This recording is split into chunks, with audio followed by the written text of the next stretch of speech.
வணக்கம். தமிழகம் முழுவதும் இன்று புதிய முதலமைச்சராக பொறுப்பேற்ற மாண்புமிகு தமிழக முதலமைச்சர் திரு ஜோசப் விஜய் அவர்களுடைய செயல்பாட்டின் துவக்கம் தமிழக மக்கள் மத்தியில் மிகப்பெரிய ஒரு வரவேற்பையும் நன்மதிப்பையும் பெற்றிருக்கிறது. பெண்கள் உதவித்தொகை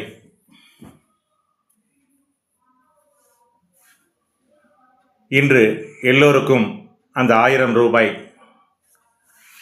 கிடைத்திருக்கிறது. அது மிகப்பெரிய ஒரு மகிழ்ச்சி. அதை அளித்ததற்காக மகிழ்ச்சி. உங்களுக்கு வாழ்த்துக்களையும் நன்றிகளை உரித்தாக்குகிறோம். அது மட்டுமல்ல, பெண்களுடைய பாதுகாப்பை முக்கியத்துவம் கொடுத்து நான் உங்கள் வீட்டில் ஒருவன் என்று சொன்ன மாண்புமிகு தமிழக முதல்வர் அதற்கேற்றார் போல ஒவ்வொரு வீட்டில் உள்ள சகோதரிகளை, தாய்மார்களை, குழந்தைகளை பாதுகாக்கும் வகையிலே சிங்கப்பெண் திட்டத்தை செயல்படுத்தி விட்டார் தமிழகம் முழுவதும். அதற்கென்று தனி காவல்துறை ஒரு டீம் செயல்பட்டு பெண்கள் பாதுகாப்பை உறுதி செய்திருக்கிறார்கள். அதற்கும் நன்றி, வாழ்த்துக்கள். இளைஞர்களுடைய எதிர்காலத்தை பாதுகாக்கும் வகையிலே போதை மருந்துகளின் நடமாட்டத்தை அறவே ஒழிக்க வேண்டும் என்ற தமிழக மக்களின் ஏக்கத்தை போக்கும் வகையிலே இன்று போதைப் பொருள் விற்பவர்களின் மீது சட்டப்படி நடவடிக்கை எடுப்பது மட்டுமல்ல, அவர்களுடைய சொத்துக்கள் அனைத்தையும் பறிமுதல் செய்யப்படும் என்று ஒரு புதிய அறிவிப்பாணையை அறிவித்திருக்கிறார்.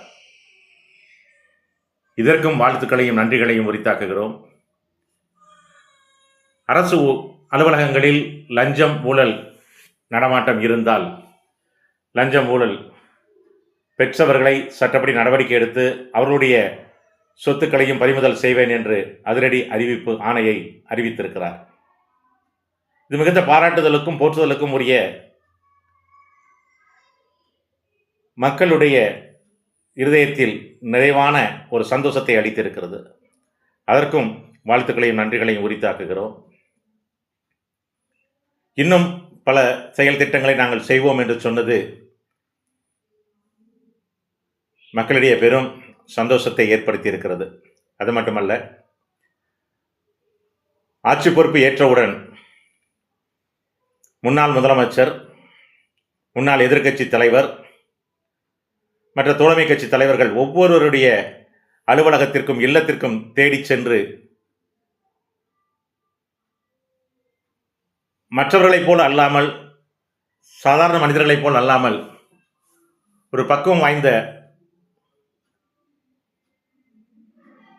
அன்புள்ளம் நிறைந்த மனிதனாக ஒவ்வொருவர் வீட்டிற்கும் சென்று அவர்களுக்கு மரியாதை அளித்து அவர்களுக்கு நன்றி கூறி வந்த இது மிகப்பெரிய ஒரு மனிதாபிமானத்தை காட்டுகிறது.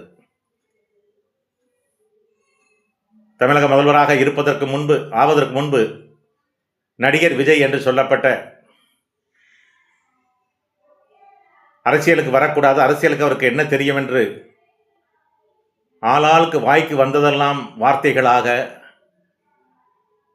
கடும் சொற்களால் விமர்சனம் செய்து அவமானப்படுத்தினார்கள், நெருக்கடி தந்தார்கள்.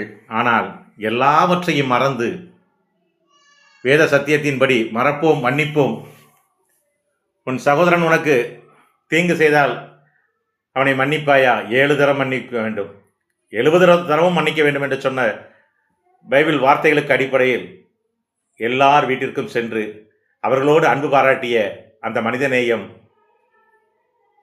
மிகுந்த ஒரு கண்ணீரை வரவழைத்திருக்கிறது. அதற்கும் உங்களுக்கு வாழ்த்துக்கள். உங்களுடைய அமைதி, உங்களுடைய செயல்பாடு மக்களை வெகுவாக ஈர்த்திருக்கிறது. உங்களோடு சட்டமன்ற உறுப்பினராக பதவியேற்றிருக்கக்கூடிய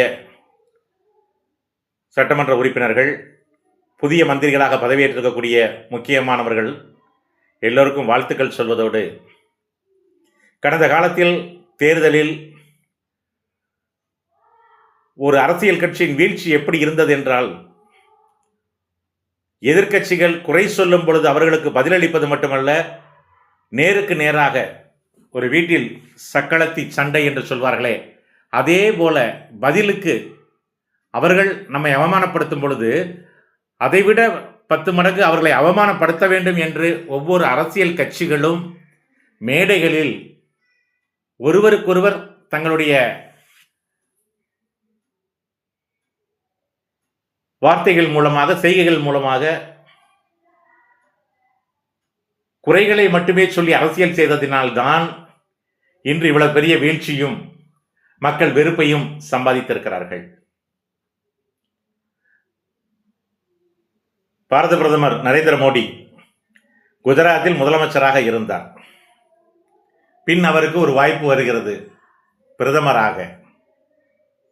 முதலில் ஒரு மாநிலத்தை ஆளுபவர் எப்படி இந்திய தேசத்தை ஆள முடியும், அவருக்கு என்ன தகுதி இருக்கிறது என்று சொன்னார்கள். உலகம் முழுவதும், உலகத்தில் உள்ள அனைத்து நாடுகளும் திரும்பி பார்க்கக்கூடிய வகையிலே அனைத்து நாட்டின் அதிபர்களும் நட்பு பாராட்டும் வகையிலே இந்தியா ஒரு நட்புறவு நாடாக மாறுவதற்கு பாரத பிரதமர் நரேந்திர மோடி அவருடைய செயல்களும் திட்டங்களும் அவரை இப்பொழுது பிரதமராக திரும்பவும் மீண்டும் ஆக்கியவரை ஆட்சி பொறுப்பில் ஏற்கிறார். எவ்வளவு குறைகள், எவ்வளவு விமர்சனங்கள். அதே போலதான் நம்முடைய தமிழ்நாட்டிலும் திமுக ஆளுங்கட்சியாக இருக்கும்பொழுது அவர்கள் செய்கிற ஒவ்வொரு திட்டங்களையும் செய்ய விடாதபடி அதிமுக குறைகளை சொல்லியது. அதிமுகவின் அந்த காலத்து ஆட்சி செய்யும் பொழுது நடைபெற்ற குறைகளை திமுக சொல்லியது. இப்படி சொல்லி குறைகளை மட்டுமே சொல்லும் பொழுது மக்கள் மத்தியில் ஒரு வெறுப்பலைகள் உண்டாகியது. இப்பொழுதும் மூத்த தலைவர்கள், நம்ம குடும்பத்தில் ஒரு குடும்பத் தலைவன் இருக்கிறார் அப்படின்னா அவர் ரிட்டையர் ஆகிற வரைக்கும் தான், அவர் ஒரு அரசு வேலையாக இருக்கட்டும், தொழிலாக இருக்கட்டும், அவர் ரிட்டையர்டு ஏஜ் 60 வயசு வரைக்கும் அந்த குடும்பத்தை பார்ப்பார். எல்லாத்தையும் அவர் தான் வழிநடத்துவார். அவருடைய பிள்ளைகள் வளர்ந்து ஆளாகும் பொழுது அவர் ரிட்டையர்டு ஸ்டேஜுக்கு வந்துடுவார். 60 வயசுக்கு மேலே வரும்போது ஓய்வு பெறக்கூடிய வழிகள். வீட்டில் இருப்பார், அவர் தான் குடும்பத் தலைவர். அந்த மூத்த மகன் குடும்ப பொறுப்பை ஏற்றுக்கொள்வான், இளைய மகன் குடும்ப பொறுப்பை ஏற்றுக்கொள்வான். அப்போ அந்த பிள்ளைகள், இளைய பிள்ளைகள் பொறுப்பை ஏற்கும் பொழுது அவர்களுக்கு ஆலோசனை சொல்லி அந்த குடும்பத்தின் சந்தோஷம் குறைவில்லாதபடி, நெருக்கடிகள் இல்லாதபடி எல்லோரையும் ஒற்றுமையாக அரவணைத்து செல்வதுதான் அந்த தகப்பனின் கடமை. இன்னைக்கு மூத்த தலைவர்கள், எதிர்க்கட்சி தலைவர்களாக வந்திருக்கக்கூடிய ஒவ்வொரு மூத்த தலைவர்களையும், அரசியல்வாதிகளையும் நான் விரும்பி வேண்டி கேட்டுக்கொள்கிறேன். தமிழ்நாடும் மக்களும் நலம் பெற வேண்டும், பாதுகாப்பாக நல்ல வளத்தை பெற வேண்டும், எல்லோருடைய நலனை காக்க வேண்டும் என்று உங்களுக்கு உண்மையிலே சமூக சிந்தனையும் மக்கள் ஈடுபாடும் இருந்தால் புதிய அரசுக்கு ஆலோசனை சொல்லுங்கள். தமிழக முதல்வர் சோஜர் விஜய் அவர்கள் செய்யக்கூடிய திட்டங்களுக்கு, மக்களுக்கு சேரக்கூடிய திட்டங்களை, இன்னும் தமிழ்நாடு வளம் பெறக்கூடிய திட்டங்களை, உங்களுடைய அனுபவத்தின் ஆலோசனைகளை சொல்லுங்கள் என்று கேட்டுக்கொள்கிறேன். மேலும் இது மக்களால் தேர்ந்தெடுக்கப்பட்ட மக்களாட்சி. இப்போ மக்கள் விருப்பப்படுறாங்க. நீங்க ஆலோசனைகள் சொல்லும் பொழுது அந்தந்த துறைகளில் இருந்த மந்திரிகள் இருக்கிறீர்கள், முதல்வர் இருக்கிறார், ஒரு தகப்பன் ஸ்தானத்தில் முதல்வர், முன்னாள் முதல்வர், முன்னாள் எதிர்க்கட்சி தலைவர், எல்லாருமே தகப்பன் ஸ்தானத்தில் இருக்கீங்க. நீங்க எல்லோரும் ஒரு ஆலோசனை சொல்லி இந்த ஆட்சியை, ஏதாவது குறைகள் ஏற்பட்டால் அதை நிவர்த்தி செய்ய வேண்டிய கடமையிலும் பொறுப்பிலும் நீங்கள் இருக்கிறீர்கள். குறை சொல்ல வேண்டாம். ஏதாவது குறை வந்தால் சட்டமன்றத்திலும் வெளியிலும் ஊடகங்களிலும் அரசு சரியில்லை என்று குறை சொல்வதே வேலையாக வைக்க வேண்டாம். மக்கள் குறைகளை விரும்பவில்லை, அது இந்த தேர்தலில் தெரிந்துவிட்டது. நம் மற்றவர்களை குறை சொல்வதை மக்கள் விரும்பவில்லை. இப்போ பாஜக, பாரதிய ஜனதா கட்சியின் முன்னாள் தலைவர் அண்ணாமலை அந்த வேலையை தான் செஞ்சுக்கிட்டு இருக்கார். அவர் இங்கே இருக்கிற வரைக்கும் திமுகவை அகற்ற வேண்டும் என்று ஒரே மூச்சில் அதை பற்றியே குறை சொல்லிக் கொண்டிருப்பார். முதலமைச்சரை பற்றி, முன்னாள் முதலமைச்சரை பற்றி சொல்லுவார், அவர் குடும்பத்தை பற்றி சொல்லுவார். அதே போல இன்னைக்கு என்ன சொல்லிட்டாருன்னா, தமிழக வெற்றி கழகம் திமுகவினுடைய பி டீம் என்று குறைகளை சொல்லிக் கொண்டிருக்கிறார். இவர் குறைகளை சொல்லி சொல்லி சொல்லி பாரதிய ஜனதா கட்சி தமிழ்நாட்டில் வராத அளவுக்கு போனதுக்கு காரணம் இந்த குறைகள் தான். நீங்கள் மத்திய அரசில் உள்ளவர்கள், தமிழ்நாடு அரசுக்கு உறுதுணையாக இருக்க வேண்டும். குறைகள் இருந்தாலும் ஆரோக்கியமாக, ஐயா காமராஜர் காலத்தில் எவ்வளவு ஆரோக்கியமாக இருந்தது அந்த அரசியலை பேணி காக்க வேண்டும். ஆனால் இங்கு இன்றும் இப்பொழுது திமுக ஆளுங்கட்சியாக இருக்கும் பொழுது திமுகவை எப்படி அகற்ற வேண்டும் என்று துடித்துக் கொண்டிருந்தார் அண்ணாமலை. இன்று வந்து ஆட்சி அமைந்து ஒரு வாரம் கூட ஆகலை, இப்போ அதை பற்றி பேச ஆரம்பிச்சிட்டார். நான் அடித்து சொல்லுகிறேன், இது பி டீம் என்கிறார். பி டீமாக இருக்கட்டும், ஏ டீமாக இருக்கட்டும், இதே ஊடகங்கள் வாயிலாக பாரதிய ஜனதா கட்சி தான் நடிகர் விஜயை வளர்த்து விடுகிறது, தமிழக வெற்றி கழகத்திற்கு அவர்கள் தான் சப்போர்ட் பண்ணுறாங்கன்னு சொல்லி ஒவ்வொருத்தரும் வதந்தியாக பேசுனாங்க. ஆனால் இன்னைக்கு அது மாறி போச்சு. இப்போ என்னென்னா திராவிட முன்னேற்ற கழகத்தின் பி டீம், அது எப்படி பி டீமாக இருக்க முடியும்? சிந்தித்து பார்க்க வேண்டும். அரசியல் மேடை கிடைக்கிறது என்று சொல்லி குறைகளை அள்ளி வீசும் பொழுது மீண்டும் மீண்டும் அந்த பாரதிய ஜனதாவிற்கு ஒரு தோல்வியை அண்ணாமலை கொடுத்து கொண்டிருக்கிறார். அதை புரிந்து கொள்ள வேண்டும். அதே போல மாண்புமிகு தமிழக முதல்வர் ஜோசப் விஜய் அவர்களுக்கு ஒரு வேண்டுகோள் வைக்கின்றோம். உங்கள் கட்சியிலும் எல்லாம் இளைய தலைமுறைகளாக, சட்டமன்ற உறுப்பினர்களாக, மந்திரிகளாக அமர்ந்திருக்கிறார்கள். இவர்களுக்கு நீங்கள் ஒரு அறிவுரை சொல்ல வேண்டும். எந்த கட்சியை பற்றியும் எந்த தலைவர்களை பற்றியும் குறை சொல்லக்கூடாது என்று சொல்லுங்கள். எழும்பூர் தொகுதியில் வெற்றி பெற்ற அந்த சட்டமன்ற உறுப்பினர் இப்பொழுது மந்திரியாக இருக்கிறார். அவர் ஒரு ஊடக சேனலில் பேட்டி பேசும்போது சொல்றார், ஒரு கட்சி தலைவரின் மகன் முதலமைச்சரின் மகன் துணை முதல்வராக ஆகும் பொழுது ஒரு தலைவரிற்கு உறுதுணையாக இருந்த டிரைவரின் மகன் எம்எல்ஏவாக ஆகக்கூடாதா? அப்படி எம்எல்ஏ ஆனது மட்டுமல்ல, சட்டமன்ற கொறாடாவாக ஆக்கி அழகு பார்த்திருக்கிறார் எங்கள் தலைவருங்கிறீங்க.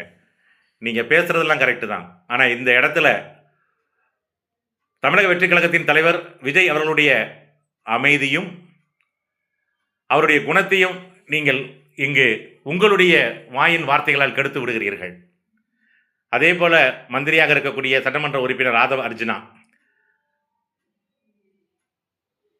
திராவிட முன்னேற்ற கழகம் முன்னாள் ஆட்சியை பற்றி குறைதான் சொல்லிக் கொண்டிருக்கிறீர்கள். குறை சொல்லாதீர்கள் தயவு செய்து. மாண்புமிகு தமிழக முதல்வர் இந்த குறைகளை சொல்லாமல் ஆக்கப்பூர்வமான மக்கள் பணியில் நாம் என்ன செய்ய வேண்டும் என்பதை மட்டும் கருத்தில் கொண்டு செயல்பட வேண்டும் என்று சொல்லுங்கள். நாம் குறைகளை சொல்லும் பொழுது நம்ம தமிழக மக்கள் குறைகளை விரும்ப மாட்டார்கள், விரும்பவில்லை.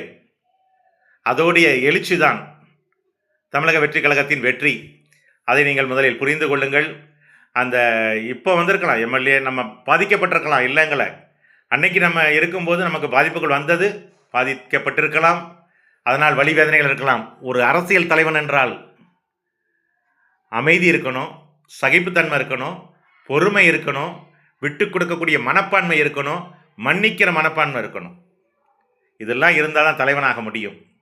அது இல்லைன்னா பாதியிலே நம்ம போயிடுவோம். இன்றைக்கி பாருங்கள், அண்ணா திராவிட முன்னேற்ற கழகம் ஒரு ஒற்றுமையாக இருக்க வேண்டிய கட்சி, ஒரு கட்சி ஒரு குடும்பமாக இருக்க வேண்டிய கட்சி. வெளியில் வந்தவுடன் அந்த சி.வி. சண்முகம் சட்டமன்ற உறுப்பினர், முன்னாள் எதிர்க்கட்சி தலைவர் எடப்பாடி கே. பழனிசாமி அவர்களை தரக்குறைவாக பேசுகிறார். எப்படி பேச மனது வருகிறது? ஒரு குடும்பமாக இருந்தீர்களே, இன்னும் நீங்கள் தவறுதான் செய்து கொண்டிருக்கிறீர்கள். இன்னைக்கு ஏற்கனவே ஏடிஎம்கே பற்றி உடைஞ்ச உடனே டிடிவி தினகரன் தனியாக போனார், ஓ பன்னீர்செல்வம் தனியாக போனார், அந்த அம்மா போனாங்க, சசிகலா அம்மா போனாங்க. இப்படி எல்லாரும் போகும்போது காரணம் என்ன தெரியுமா? விட்டு கொடுக்க மனப்பான்மை இல்லாமல், ஒற்றுமை இல்லாமல், கோபமும் உங்களுடைய எரிச்சலும் சகிப்புத்தன்மையற்ற செயலும் தான் கட்சி நாளாக உடைந்தது. இன்று இருந்த கட்சியும் இரண்டாக உடைந்து விட்டதுக்கு காரணம் பொறுமை இல்லை, சகிப்புத்தன்மை இல்லை. அப்போ இவ்வளோ நாள் இத்தனை வருஷமாக உங்களெல்லாம் நம்பி பார்த்த தமிழக மக்களுடைய நிலைமையை யோசனை பண்ணி பாருங்க. ஒரு அண்ணா திராவிட முன்னேற்ற கழகம் புரட்சித் தலைவர் ஆரம்பித்த கட்சி, புரட்சித் தலைவியுடைய வழிநடத்துதல் வந்த கட்சின்னு எல்லாரும் இருந்தாங்க தொண்டர்கள்லாம். இன்னைக்கு அதுக்கு ஒன்றும் இல்லாமல் இப்படி ஒரு சட்டமன்ற ஆரம்பத்திலே ரெண்டாக பிரித்து அசிங்கப்படுத்தி ஒருவர் அசிங்கப்படுத்தி மக்கள் விரும்பவில்லை, உங்கள் தொண்டர்களும் விரும்பவில்லை. நாளைக்கு அந்த கட்சியில் இருக்கிற தொண்டர்கள்லாம் வேறு திசைக்கு போயிடுவாங்க. அப்போ அதிமுக கட்சி இல்லாமல் போய்விடும். ஒற்றுமை என்பது முக்கியம், சகிப்புத்தன்மை என்பது முக்கியம், பொறுமை என்பது முக்கியம். அதே போல தான் தமிழக வெற்றி கழகத்தின் சட்டமன்ற உறுப்பினர்களும் மந்திரிமார்களும் இருக்க வேண்டும் என்று கேட்டுக்கொள்கிறேன். நாம் அவர்கள் பேசினார்கள் என்று பதிலுக்கு பேச ஆரம்பித்தோம் என்றால் நம்மளுடைய தகுதியை நாம் இழந்து விட்டோம் என்ற அர்த்தம். யார் என்ன பேசினாலும் உங்களுடைய குறிக்கோள் தமிழக மக்கள் அந்த தமிழக ஆட்சி நடத்தும் பொறுப்பை உங்களிடம் தந்திருக்கிறார்கள். அந்தந்த துறையை சேர்ந்த மந்திரிகள் அந்தந்த துறையில் குறைவில்லாமல் மக்களுக்கு இன்னும் எதை நன்றாக செய்ய முடியுமோ அதற்கு ஆலோசனை பண்ணுங்கள். இன்னொன்று சொல்லிக் கொள்கிறேன். காமராஜர் ஐயா முதல்வராக இருந்தார். அதுக்கப்புறம் வந்த புரட்சித் தலைவர் இருந்தாங்க, கலைஞர் இருந்தாங்க, ஜெயலலிதா அம்மா இருந்தாங்க, எடப்பாடி கே பழனிசாமி ஐயா இருந்தாங்க, ஸ்டாலின் ஐயா இருந்தாங்க, உதயநிதி ஸ்டாலின் ஐயா டெப்டி சிஎம் இருந்தாங்க. எல்லாருமே தலைவர்கள் தான், இல்லைன்னு சொல்லலை. எல்லாருமே ஆளுமை கொண்டவங்க தான், இல்லைன்னு சொல்லலை. அவங்களுக்கு ஒரு அனுபவம் இருந்துச்சு. இதையெல்லாம் தாண்டி ஐஏஎஸ் அதிகாரிகள் இருக்காங்க பார்த்தீங்களா, திறமையான ஐஏஎஸ் அதிகாரிகள். புரட்சித் தலைவர் காலத்தில் கற்பூர சுந்தரபாண்டியன் ஐயா இருந்தார். அதே மாதிரி வெங்கட்ராமன் ஐயா இருந்தார். இப்படி எண்ணற்ற திறமை வாய்ந்த ஐஏஎஸ் அதிகாரிகள், அவர்கள்தான் நல்ல ஆலோசனைகளை தருவார்கள். இந்த தமிழக மக்களின் வளம் காக்க, நலம் காக்க நல்ல திட்டங்களை தீட்டுவார்கள். இப்படிப்பட்ட அருமையான அதிகாரிகள் தான் ஒவ்வொரு முதலமைச்சருக்கும் ஆய்ச்சாங்க. இன்னைக்கு மாண்புமிகு தமிழக முதல்வர் விஜய் அவர்களுக்கும் ஜோசப் விஜய் அவர்களுக்கும் அப்படிப்பட்ட ஐஏஎஸ் அதிகாரிகள், ஐபிஎஸ் அதிகாரிகள் மற்றும் ஒவ்வொரு துறை சார்ந்த அதிகாரிகள் இருக்க வேண்டும் என்று கேட்டுக்கொண்டு, பிறரை பற்றி நாம் குறை சொல்ல வேண்டாம். பிறரை பற்றி நாம் குறை சொல்லும் பொழுது நம் குறைகளை நாம் மறந்து விடுகிறோம். அந்த குறைகளை மறந்துவிட்ட காரணத்தினால் நாம் மக்கள் மத்தியில் செல்வாக்கை இழந்து விடுகிறோம். நமக்கு குறை இருக்குன்னு தெரிஞ்சால் தான் அதை சரி பண்ண முடியும். நம்ம தான் அடுத்தவங்க குறையை பேசிகிட்டு இருக்கோமே. இன்றைக்கும் ஒரு சில சட்டமன்ற உறுப்பினர்களும் மந்திரிமார்களையும் சொல்கிறேன், பழிவாங்கிற எண்ணச்சியும் வேண்டாம், கோபமும் வேண்டாம். சகிப்புத்தன்மையோடு நீங்கள் இப்போ தான் வந்திருக்கீங்க, இன்னும் பல காலம் ஆட்சியில் இருக்கணும். மக்கள் வெறுப்பை சம்பாதிப்பதற்கு ஒரே வழி குறை சொல்வதும் தலைக்கணம் கொண்ட ஆணவ போக்கும் தான். தமிழக வெற்றி கழகத்தின் தலைவர் மாண்புமிகு தமிழக முதல்வர் ஜோசப் விஜய் அவர்கள் எப்படி எளிமையோடு, அமைதியோடு, பொறுமையோடு இருக்கிறாரோ அதை கடைபிடியுங்கள். இனிமேல் தான் அது மிகவும் உங்களுக்கு மிகப்பெரிய ஒரு உங்களுடைய வளர்ச்சிக்கு அது ஒரு ஆயுதம் போல இருக்கும். பொறுமை அவசியம், எளிமை அவசியம், நற்குணம் அவசியம். இது யாரையும் நான் குறை சொல்லவில்லை, இப்பொழுது இருக்கக்கூடிய சூழ்நிலைகளை சொல்லி இருக்கிறேன். மீண்டும் ஒரு முறை மாண்புமிகு தமிழக முதல்வர் ஜோசப் விஜய் அவர்கள் மேலும் நல்ல பல திட்டங்களை மக்களுக்கு தர வேண்டும். அவரோடு இணைந்து பணிபுரிகிற ஒவ்வொரு மந்திரிமார்களும் செயல்பட வேண்டும். சட்டமன்ற உறுப்பினர்கள் அந்தந்த தொகுதியை தலைவரின் பெயர் கெட்டுப்போகாமல் நீங்கள் தலைவர் எப்படியோ அந்த வழியை நீங்களும் பொறுப்போடு நடந்து கொள்ள வேண்டும் என்று மக்கள் உரிமைகள் பாதுகாப்பு கழகத்தின் சார்பில் கேட்டுக்கொள்கிறேன். நல்வாழ்த்துக்களோடு நன்றி. மக்கள் உரிமைகள் பாதுகாப்பு கழகம், தலைவர் முனைவர் பொன் பாலசுப்ரமணியன்.